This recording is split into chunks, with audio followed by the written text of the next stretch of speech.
Hello guys, welcome to this video. In this one today I'm going to be testing The Last of Us Part 1 on PC using the 3090 Ti because it's a 30 card and they said that it's fixed because 30 cards had that problem of crashing, especially the 3080, but the 3090 Ti I saw some crashes too, so every 5 minutes, 6 minutes it just crashes. I have to launch the game again. I have no idea why. I hope it's gone, but if it's not, it's just gonna crash on me while I'm filming this video.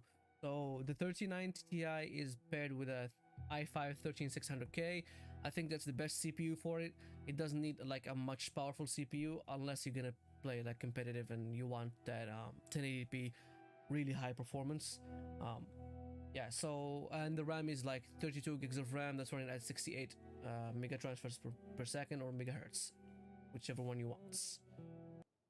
Okay, so right out of the gate, the loading wait times is significantly dropped from like a minute or like 50 something seconds to 20 seconds.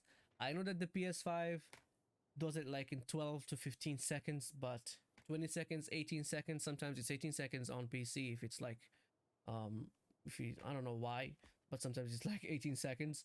But it's really dropped like significantly. All right, so let's go through the settings. Display settings, it's 4K, no upscaling, and the motion blur is off, and film grain is to 5. I don't want a lot of film grain, but I want a little bit of it. I don't know why it doesn't, when I press escape, doesn't go like just one page over, just like goes straight to the game again. So the graphics are set to custom, because it's not custom, it's just like very high. Everything is to the max except for the motion blur, it's off. All right, so let's see how many FPS am I gonna get. Let's get that overlay a little bit bigger again. And I mean, it's 55, 54, it's playable FPS to be honest. Although it's not something like, this is a 3090 Ti. It's a powerful GPU. This GPU was costing $2,000 when it just launched, and it just can't do 60 FPS at 4K. This is like crazy. The PS5 can do 30 FPS. If you have a VRR display, it can do like 40, 45 something FPS on 4K Ultra. I know that the PC port is like a little bit more, it looks more better than PS5 version, but not by a lot. And the 3090 Ti is like 4 times the PS5 GPU. The PS5 GPU is equal to a 2070 Super, and this GPU here is like 4 times, or like at least 3.5 times that powerful. So if the 2070 Super can run a game at like 30 FPS, the 3090 Ti is gonna be able to run it like at least 100 FPS. And the PS5 can run this game at like 40 something, 45 to 43. It's variable. If you have a VRR display, if you don't have a VRR display, it's stuck to 30, but it's capable of doing 40 if you have a VRR display. And this card should be doing at least 3 times that. At least 3 times that. 40 FPS multiplied by 3. And that's how, 120 FPS should be no-brainer for this GPU, right? Because it's 3 times and a half more powerful than that GPU, the PS5 GPU. All right, so let's introduce a little bit of, because 4K, native 4K is not really that good. So let's do FSR quality. It's been said that FSR is better than DLSS in this game. I'm not sure how that works. So this FSR gave me like, started at 80, 78 and then went up to 80, but it's still it goes down 78, 80, 78, 80. We're gonna see how much is it gonna be different than DLSS. I don't think that I think that they're gonna be the same thing. People are just like not seeing things clearly, but yeah, this dropped to 75, 76. All right. So let's just go back and do the whole thing with DLSS quality and see if it's like way less FPS. I don't think it's gonna be less FPS because DLSS is a little bit better than FSR, but you never know. This is a Sony game. Sony has a partnership with AMD, and they're probably not gonna, if at least it's gonna be the same. If anything, like they almost certainly gonna prefer AMD FSR other than DLSS. All right, so let's go do some DLSS super resolution on quality. No sir, I have to reduce this. Okay, 24. All right, so okay, so right out of the gate, it's more FPS, not less. I don't know why people say it less. From 78 to 84, 83, 84. And it dropped, like the lowest I saw was 75 when I was closer to that Humvee, the truck that just came in that gate. And it still looks better than native 4K, to be honest. Because native 4K uses TAA in this game, and TAA is trash compared to the super sampling that DLSS does. All right, so this you see, this does not even FSR went to 75, dropped down all the way to 75, and this does not even go to 70. Does not even see 7. Does not even know what 70 is. The lowest I've seen was 82. So DLSS is much better than FSR. That's, you know, that's typically normal because DLSS runs on the tensor cores. It's AI on the tensor cores and does not, you know, need anything else. AMD FSR is not that complicated, so probably that's why. All right, so let's do DLSS performance now. All right, apply. Yes. Okay. And to be honest with you, this is still playable quality.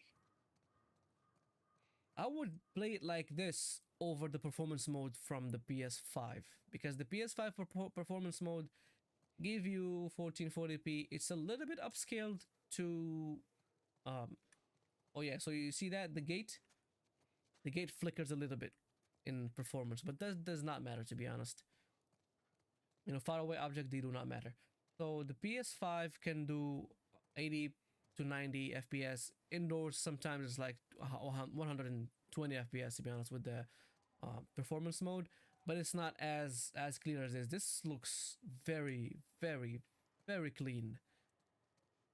Much better quality than performance mode 1440p of PS5. It does, the PS5, it does upscale it a little bit to 4K, but that's, I hope they introduce FSR 2.1, the same thing that because Cyberpunk on consoles uses FSR 2.1. That's how it's like, its performance mode. I've seen a video, the performance mode is barely noticeable over 4K because it's just using FSR. All right, so let's just go and use, what's the 4K? Yeah, let's disable this, apply. Let's do, where's the resolution here, right? Let's do 1440p, like native 1440p. All right, so no DLSS, nothing else. It's just like 1440p, and that's it. All right, let's not get that on the whole screen. I did not realize that it was taking only like portion of the screen.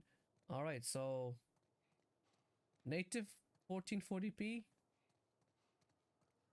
gives the same performance as DLSS on performance, same FPS, probably a little bit less,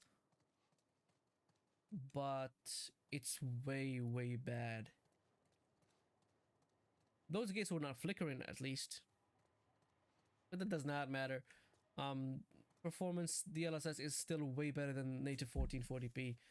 I mean, if you have a lower inch, I have a 48 inch. If you have lower than that, then I don't think that you're gonna notice the difference between 4K and 1440p. Like, at least if you have a 27 inch or like 32 inch, the difference is not gonna be that noticeable. But there's a big but. DLSS performance on 4K performs better than this. A little bit better, like 2 to 3 FPS more than this. Okay, so let's try a little bit of DLSS in here. Let's go do some DLSS. I'm not gonna do FSR, I'm gonna do DLSS quality. DLSS performance is just gonna be not good. I'm not gonna do that. Let's just drop this to 25. Where's 25? Here's 25. All right, so let's just go and see. Oh, so I'm bottlenecked. So I'm actually bottlenecked. Using the FSR, DLSS, or even on quality, is still a bottleneck. I mean, it's better. It gives me like a little more FPS, but it's still bottleneck. The CPU start bottlenecking my GPU because it's running it lower than 1080p. So this GPU is not even getting cooler, even though it's not running. I mean, it's still running at the same. Those the core clock still running the same because it's overclocked actually. Even though it's underclocked, it's overclocked. It's not underclocked, it's undervolted. Excuse me, it's undervolted, but it's overclocked. Using less watts, but giving more performance, more clock speed. And it is bottleneck in the GPU. It's not using all of its power. It's taking that power, but it's not using it. Yeah, the CPU in this situation, probably I don't know what's the maximum wattage for the CPU, but it's probably it's like 150 or something like that. And it's not even getting hot. Like it's 64. Like it's not getting hot. I don't know what's happening. So let's just disable DLSS, but go to 1080p. So where's 1080p? All right, so disable DLSS, keep it native. And yes, it is still bottlenecking. It's the same thing as 1440p. But man, Tess looks blurry as hell. And those like stairs right there for the fire escape, they are shimmering and flickering and a lot of stuff happening to them. Everything that has like lines or something is flickering. Like even the windows, those squares, those line on the squares on like the lines, the wood is flickering. But at least it is giving me the same FPS. Oh, it just crashed. You see? So yeah, as you can see, the game crashed on me again. So I don't know what they did, but they did not fix the crashing problem. On the 4090, there's no crashing problems whatsoever. It's just the 30 series GPUs, and especially affecting the 3080, but the 3090 Ti here is the same story, and the 3090 probably non-Ti is gonna be the same story, and every 30 GPU is gonna be same story. I don't know what's happening in the background of this game. If it detects, like I said, 30 GPU doesn't like them and just crashes, but this is not good. I hope they fix it in the next patch or something like that. But this is not, you know, this is not a game to launch at this state. Like, if it's in this state, don't launch it. You know, just wait a little bit until like it's really good to run and then launch it. All right, guys. So this was the 3090 Ti and 3600K performance review of this game after the patch. So leave a comment, press like, subscribe, and tell me what games you want me to try and what GPUs you want me to try. I might have them here on me, or my friend might have them, and I might try those games on those GPUs that you want. All right, peace out.